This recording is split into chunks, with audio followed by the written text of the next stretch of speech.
आता हे राजकीय पक्षांबाबत झालं, पण एकूणच सामाजिक स्तरावर आपली मराठी, आपली मायबोली ही जपण्यासाठी, तिची वाढ होण्यासाठी कशा प्रकारे प्रयत्न होत आहेत? अनेक पातळ्यांवर लोक प्रयत्न करत आहेत.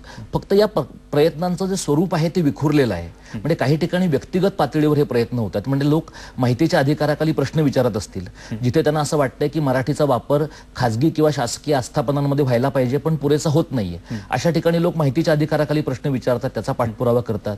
काही लोक न्यायालयांच्या मराठीकरणासाठी काम करतायत, संगणकीय मराठीसाठी काम करतायत, शाळांच्या सक्षमीकरणासाठी काम करतायत, मराठी रोजगाराची भाषा व्हावी यासाठी काम करतायत. अडचण फक्त इतकीच आहे की गेल्या 24 वर्षामध्ये म्हणजे शिवसेनेने मराठीचा मुद्दा सोडून हिंदुत्वाकडे वाटचाल केल्यानंतर एका अर्थाने मराठीचं राजकारण तसं कुणी हातात घेतलं नाही. या गेल्या 25-1 वर्षामध्ये मराठीचं सामाजिक पातळीवर बऱ्यापैकी काम झालं, पण त्याचं राजकीयकरण झालं नाही. आज 2 राजकीय पक्ष आहेत, पण त्या 2 राजकीय पक्षांच्या पलीकडे मराठीचा खूप मोठा अजेंडा आहे असं मला वाटतं, आणि त्याला आम्ही मराठीकरण असं म्हणतो.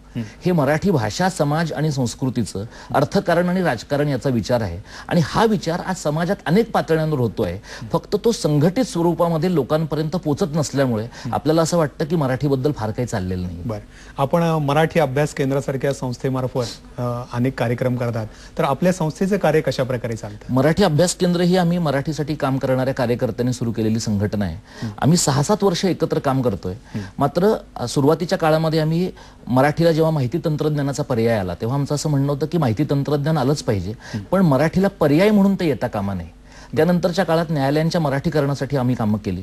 आमच्या असं नंतर लक्षात आलं की मराठीचे एक तुकड्याने प्रश्न घेऊन भागणार नाही, तर मराठीच्या सर्व प्रश्नांचा संघटितपणे विचार करण्याची खूप गरज आहे. आणि त्यासाठी आम्ही मराठी अभ्यास केंद्र ही संशोधनात्मक काम करणारी, मराठीचा सकारात्मक पद्धतीने विचार करणारी चळवळ, अशा प्रकारचं काम आम्ही सुरू केलं. आणि त्यातूनच हा मराठीचा जाहीरनामा हा आम्ही लोकांच्यासाठी मागच्या निवडणुकांच्या निमित्ताने प्रसिद्ध केला.